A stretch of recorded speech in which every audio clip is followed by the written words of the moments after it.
If you like potatoes like me and you like garlic and cheese, then this is the video for you. You read that title, and that's right, I'm getting ready to show you guys how to make a cheesy garlic scalloped potatoes. You know what, this is like super easy. I don't want to over talk it. I just want to say, hey, let's get it. It's really that easy. So with that being said, let's get it. Now, before we start, I want to say this. Listen, we want to go to our stove and preheat our oven. We want to preheat it to 400 degrees. Now that we got our oven, you know, coming up to temp to 400 degrees, let's go over these ingredients and then let's go ahead and just assemble it.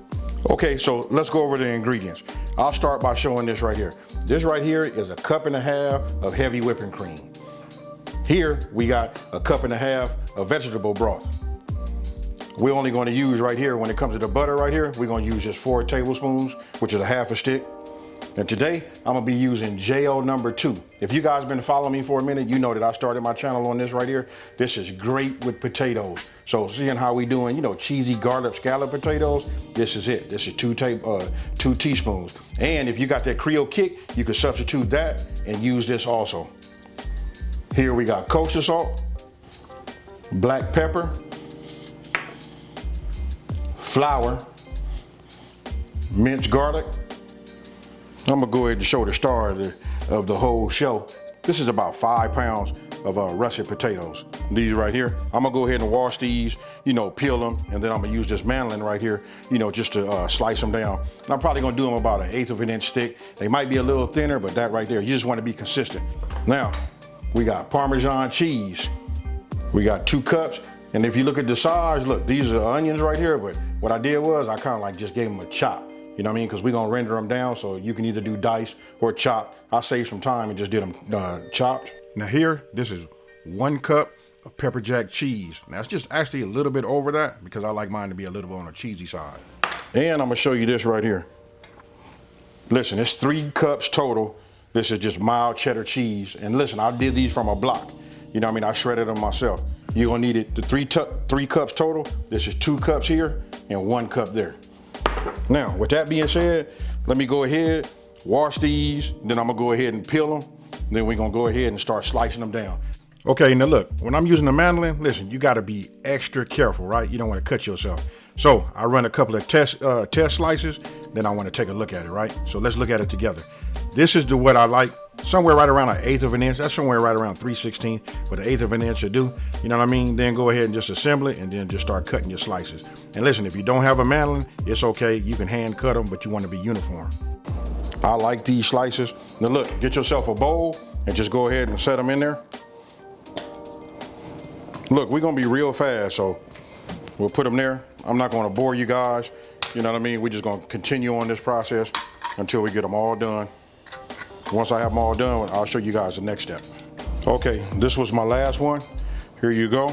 You guys can see them. Just go ahead and put these, and I just leave these like this. I don't soak them in water because I'm trying to keep all of that moisture out of my, you know, I'm gonna be using the 13x9, you know, Pyrex also. That's what I'm gonna be putting in the oven. So I don't wanna do that. I know they'll turn brown just a little bit, but no worries, because we're getting ready to be super fast, and we're gonna be in the oven in just a minute.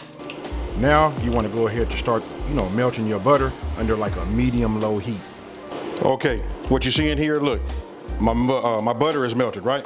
So just go ahead, we're gonna start with our onions. Just go ahead and put these in. Remember, I'm on a medium-low. Now once we get these, you know, going for about, I'm gonna say about 3 minutes, then I'm gonna go ahead and introduce my minced garlic. And right now at a medium, that's somewhere right around 275 degrees.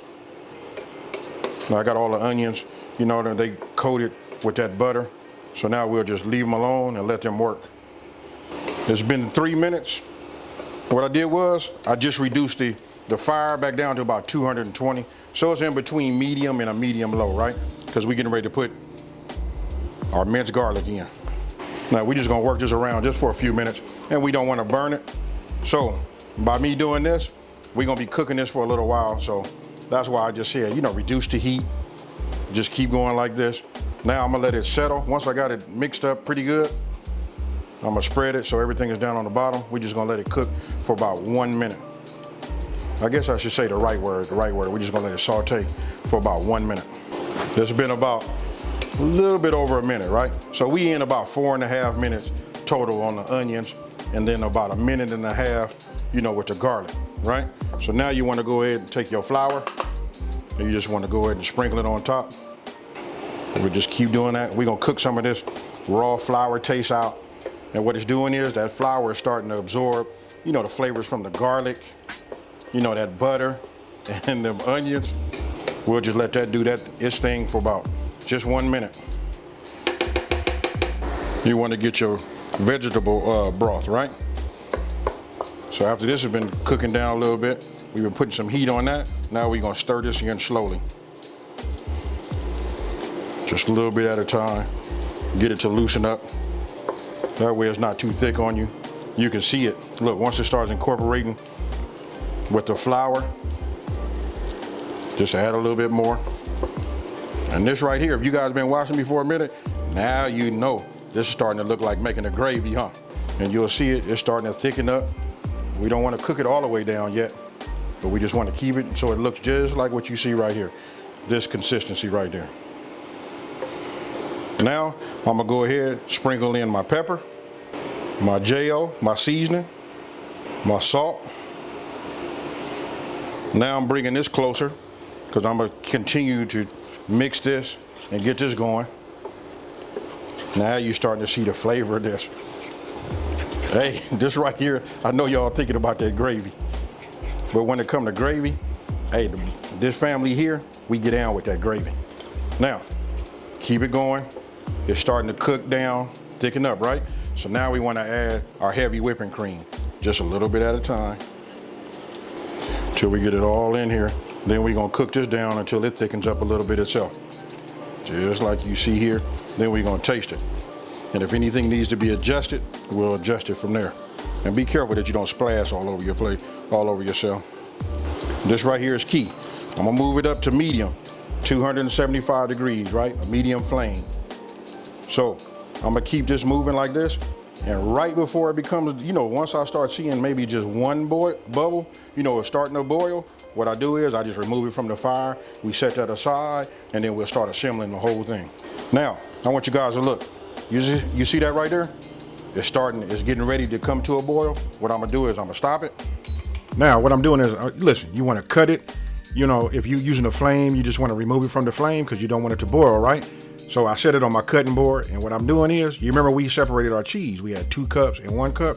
You take that the one that had the 2 cups of the cheddar, and then you just want to go ahead and pour it in there, and we're gonna let the heat, because remember it was just getting ready to start to boil. And then you just want to add your 2 cups of shredded cheese and just give it a stir, and then we're gonna let it sit up. Now get yourself, get your pan or whatever you're using. Listen, here I made a mistake, and I'm gonna remember this when it comes time to clean it. You want to spray it with a non-stick, spray, right? And this is the sour cream, which you guys didn't see in the very beginning, but that's 1 cup. Get yourself a spatula and then go ahead and start putting it on there, because we're gonna layer everything in thirds. So it's gonna be a third of your sour cream. So I brought my sauce back over here, right? So we're gonna do everything in thirds. We're doing a third of our potatoes, you know what I mean? A third of our sour cream, a third of our cheeses, and a third of our cheese sauce. So this might get a little messy, but we're just gonna add a little bit like this.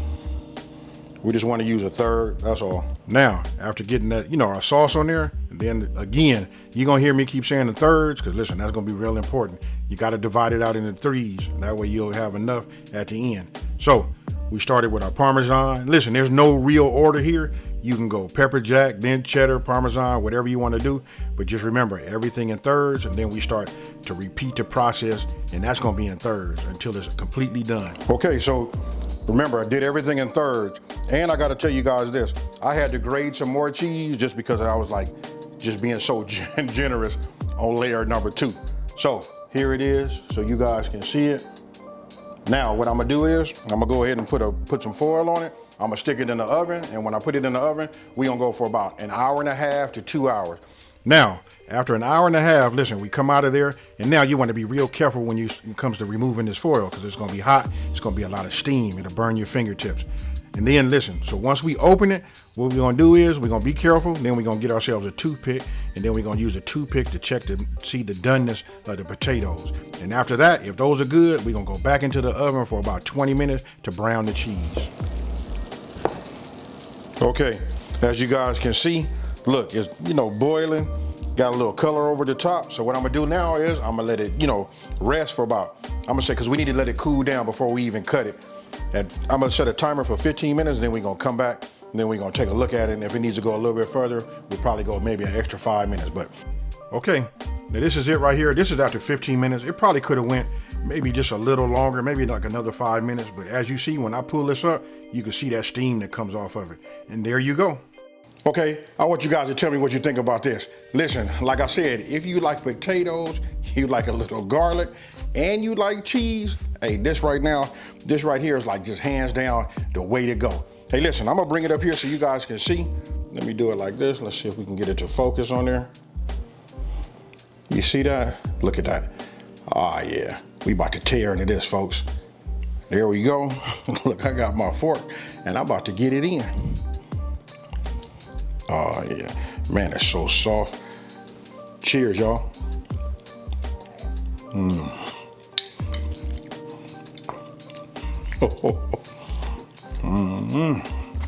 Man, that's good.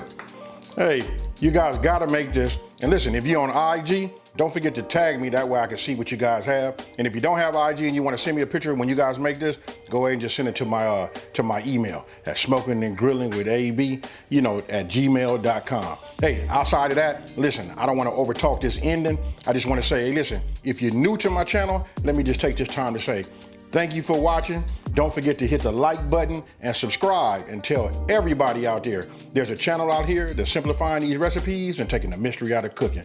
And with that being said, you guys, I'm about to eat this up and I'm out of here.